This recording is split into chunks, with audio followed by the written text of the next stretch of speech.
Okay, welcome back to the fourth and final installment for the budget decks. So this one will be covering the last faction, Volnar. Oh, sorry, not Volnar. Wonderverse, which is the pink faction.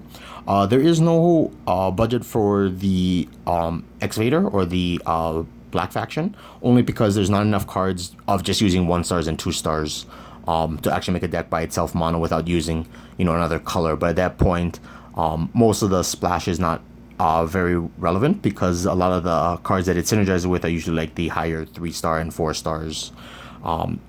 So again, this will be the last one that we'll cover for the budget. And again, the deck list will be in the description below, as well as in the future, if we ever, after we get set 4 eventually, I may update this series again with maybe a different, the deck type might change or the archetype might change. But for Wonderverse, we are using Overlord for this one. So some cards are selected because of the level requirement, so that way we don't go over. But one thing I wanted to note is that in this deck we are using the minotaurs, and I do have a video as well on a budget minotaur as well, which also uses only 1 star and 2 star, so that you could use that as a different form as well for this Wonderverse build. But that one specifically focuses on the Minotaur, whereas this one just uses it as an engine with it, but doesn't focus solely on trying to abuse the shuffling things into the damage and then trying to get them out. So the first card we have is from the first starter deck, which is the Goldizer. So it's just a 6/6/4, so it has 4 strike, which is the highest strike in the game, at least base strike. And as well as has 6 attack and 6 HP, which is a very good clearing power in general. And again, with Overlord, we're allowed to play it for just 1.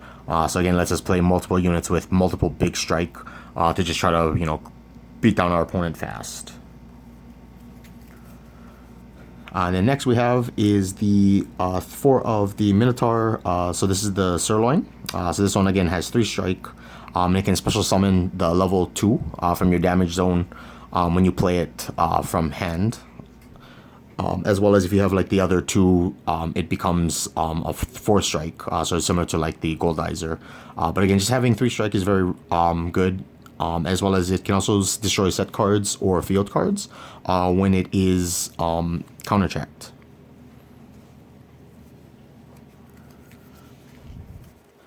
Next we have 4 of the Minotaur, so this one is Chuck. So this one has 2 strike. It can special summon the level 1 Minotaur from the damage zone as long as you didn't summon it from the damage zone itself. But it also has the ability that at the start of your attack phase, you can exhaust it and then destroy the enemy unit in the defense zone. So it means no matter what your opponent has in the defense zone, no matter how much HP or whatever, you can just destroy it with it. So it's like it attacked, but it doesn't care about any effects they might have or anything else. And then we have last, for the Minotaurs, we have the Shank, which is level 1. And this is when it touchdowns, you can swap any of the Minotaurs from your graveyard into your damage, and you get to heal 1 out. So you just get to swap it out. So you can swap other copies. So the main ones you want to get into your damage zone is the level 2 and the level 1. So that way, the 2 and 3 can get out, respectively, the level 2 and the level 1.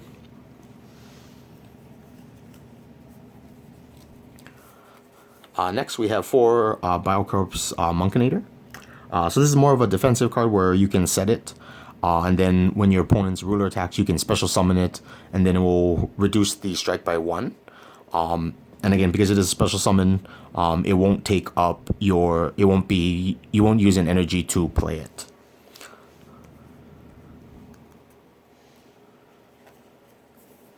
Next we have 2 Space Skeleton. So again, just a 5 attack and then 2 strike, able to just clear things out. And then we have 4 Space Uday. So this is one of the only synergy cards that we're using that synergizes with the Minotaurs, where we can deal like an extra damage to ourselves and then heal 1 later on.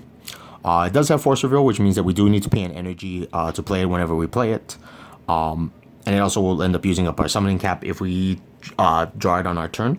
But usually not a big deal because usually it'll just be shoved in defense zone. Eventually your opponent has to get rid of it before they can get to you. Then we have 4 Martian Orc. So just a 2 strike. level 0, so that we can push damage through. And then lastly for our units, we have 4 yuki-onna. Again, just 4 strike, 4 power is not bad, as well as making just clear through most of the units that we want to deal with.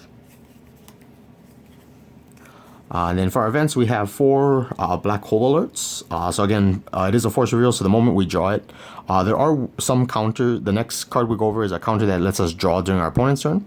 So if we were to actually draw this on our opponent's turn, through that effect, we can actually force reveal, pay 1 energy. Even if you don't have the energy to pay for it, you still play as much as possible, and you still end up playing the card. So black hole alert essentially just destroys all enemy units, and then being able to use it on your opponent's turn is just really good. And also just being able to clear multiple units is very good. The only bad thing is if you draw this like on say like the first turn where you have to play it and then there's nothing to board wipe, and then again it will use up your energy. But again, because we are an Overlord, casting it for 1 won't be too hard.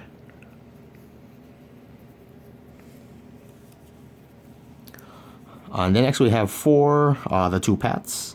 So this is the one that if we counter check it, we get to draw a card. So again, if we draw like Black Hole, we can play it. And again, just a reminder that with Overlord, even though we can't play events, we can still play counters as well as force revealed cards. But with 2 Pats, basically you want it for the draw effect, but if not, you can use it to check top 5 to get rid of some of your opponent's counters. It will usually get rid of like maybe 1, 2, usually at most. Sometimes you could get really lucky and get more, or you could even hit 0 as well. But again, in Overlord, because everything costs 1 energy, and we only have a summon cap of 2, using one of your plays is not a too much of an issue. And then if you ever like run out of cards to play, you can also use its last effect to draw 2 cards essentially. Next we have 4 blaster cannon. So this is also from the first starter deck. So basically this can deal 2 damage to any unit or 1 damage to your opponent. For this deck, we're mostly using it as damage to our opponent. So this is using some of the burn deck abilities of just, dealing damage to our opponent and then hitting them with like bigger strike. And then we have 2 black hole field engaged. So this is we're using it for the counter to kill as a giant killer, so it can kill level 3s. But you can also use it that the next time an enemy unit is destroyed and placed into the graveyard, you can put that card into its owner's damage zone. So you can also play this as an instant action during your turn though, because again it is an event with Overlord. But you could say attack a unit, and then you can play this, and then that unit after it goes to the graveyard, it will go back to their damage. So you can use it to like clear damage from, or clear units that you don't, pesky units that you don't want to deal with, as well as shove it into the damage zone. It can be helpful for getting rid of units that like recur themselves, such as like counter units or like Genesis summoning targets. You could use to shove them into the damage zone.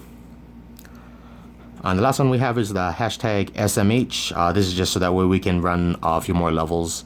So we can run like multiple black hole alerts. If you want to cut back on these to like 0 and you want to replace it with other counters like more black hole field engage, you just have to maybe cut down on black hole and then space skeleton. You can probably put in another. There are other level 0s, like the space Dullahan from the starter deck, that you can play as a substitute just to get the level requirements.